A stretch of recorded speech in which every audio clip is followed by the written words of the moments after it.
Hello YouTube, it's me, Hannah, coming at you with yet another kit review, this time on the T-34.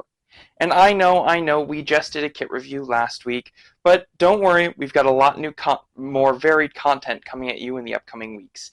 We've got another Classic Allen unboxing, maybe two. We've got, admittedly, some more kit reviews, I know. But we've also got some more book reviews coming your way. Well, at least one book review coming your way, and hopefully something special. But we'll have to see if that pans out. As for today, we're looking at the T-34 tank battalion. Well, not the whole tank battalion, just one of the sprues in the kit, because the box is all the same. You know what I mean. But for now, let's get into it. I'll be going through things as I usually do. Detail, ease of build, and lastly, bits and other accessories. So, without further ado, let's get into it. Alright, so starting off, we have three sprues. We've got this main one here with the hull option, with the two halves of the hull, and your turret options, as well as a few extra bits. Then we have the two track options on this sprue, as well as the rest of your bits and gun options. Now, the first thing I know, oh, and then your third sprue is your tank commanders. And we'll go through all this in order, one by one.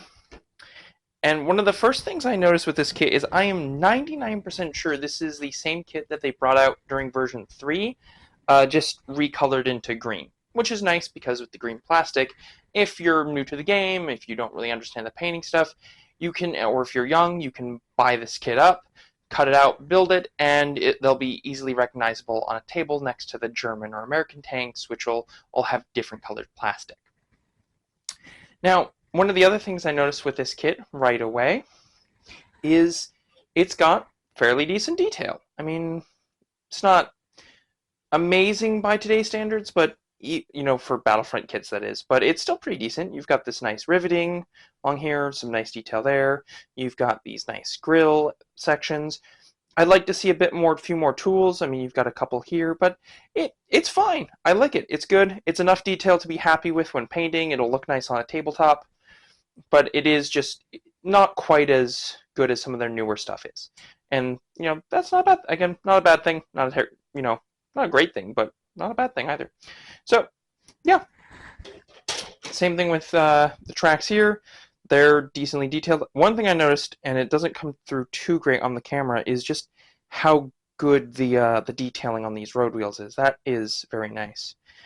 You've got your different you've got one gauntlet here, you've got another gauntlet down here, you've got these two different shaped fenders, curved ones, squared ones, and then of course, as I said, your gun options, your oil, some toolboxes here which have some decent detail, decent, I say decent, it's actually pretty good for the scale of this kit, and then of course your track options. So, in terms of kit detail, that's very nice.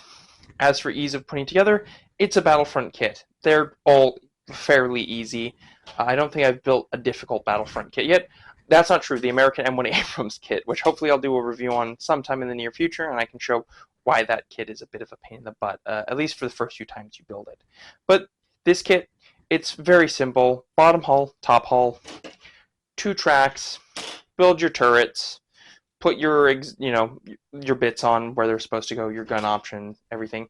Goes together pretty quickly, makes them a breeze to assemble. So if you're, say, building an entire platoon box or the T-34 battalion box that I have here next to me, it shouldn't take you too long to do that. Now, what about bits? Well, this is my favorite kind of Battlefront kit because you have one hull option, but two turret options, which means all you have to do is magnetize those turret options, and you're good to go. And I love that. It's always nice to see one kit make two different tanks, so you don't have to go out and buy 30, 40 kits in order to run, both T-3485s and T-3476s. You can just perform simple turret swap. Now, it's possible that the fender options might make that anachronistic. I don't know. I'm not too familiar or too caught up on with my T-34 minutia. It's possible the fender options were dependent on the era. So maybe they used the squared fenders in the early war or the late war. I don't know. So if somebody does know, please leave a comment down below and tell us, because I don't. But beyond just the turret options, you've got some decent bits. You've got these little squared boxes that go on, you sometimes see on the back of earlier T-34s. So like the T-34, these ones right here. So like the T-34, a lot of the mid-war T-34s didn't have these boxes. I don't actually know what they are. I just know I've seen them, but you do get them, so that's nice. You, as I said before, you get those square fenders. You get those 4 oil/fuel drums. I think the ratio was 3-to-1. 3 oil, 1 fuel, but I could be wrong on that. And if you do know what the actual makeup of what went in these drums is, again, please leave a comment down below because I don't actually know, or at the very least, I don't know off the top of my head. You have your hatches that go on top of the various commander's cupolas and the driver's hatch. You have your different gun options. So this one here, I'm pretty sure is actually for the SU-100, this very, very big one, because this kit actually, this sprue here, the track and bits portion are the same as used on the SU-100. The SU-100 just has a different hull sprue there. So I'm pretty sure that's the SU-100 gun. This is the SU-85. Nope, this is the SU-85 gun, this longer one here. This is, I think, the long-barreled 76 gun, but that could also be the one for the T-34-57. So if you happen to know, again, please comment. But I think that's the one for the T-34-57, and this is the barrel for the mid-war 76mm F-43. I think might be F-34, but I think it was F-43 gun. Because the F-11 was only used on the earlier 1940-41 patterns of T-34, which are a completely different kit, which is a bit of a shame. It would be cool if all 3 of these kits shared the same turret. You also get, on this sprue, you get your different cupola options. You get closed and open. Now, if you want to build it according to doctrine, you would build all your T-34s, including the commanders, with the hatches closed. However, I think there's a bit of contention on this. People will say that Soviets always fought buttoned up. I don't think this is true. According to the tanker Dmitry Loza, who fought in American M4 Shermans, he said they all fought unbuttoned, so with their heads outside the tank hatch, just because it gave them better sight. So it's possible that while it may have been doctrine to fight buttoned up, none one actually did it in practice. I'm not too sure about that, so in the end it kind of ends up being your preference. Do you want to paint tank commanders or do you not? Me, I like painting tank commanders, and I like being, at least to what I've read, historically accurate.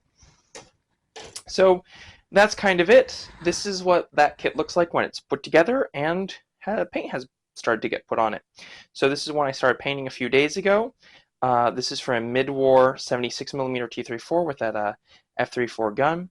Now, I'm pretty sure this is the reason I think that's the same kit from version 3, because this was actually made out of that version 3 kit. So I'm positive it's the same kit, just painted in green instead of in gray, which is what this was before I slapped some paint on it. So yeah, and as you can see, that turret swap I was talking about is just that simple. Doesn't look good when the other turret's not painted, but you know. So that's it. If you liked it, like it. If you disliked it, disliked it. Please leave a comment about your thoughts down below and check out our other content. And if you like that, and you feel like it, please subscribe. Have a wonderful night.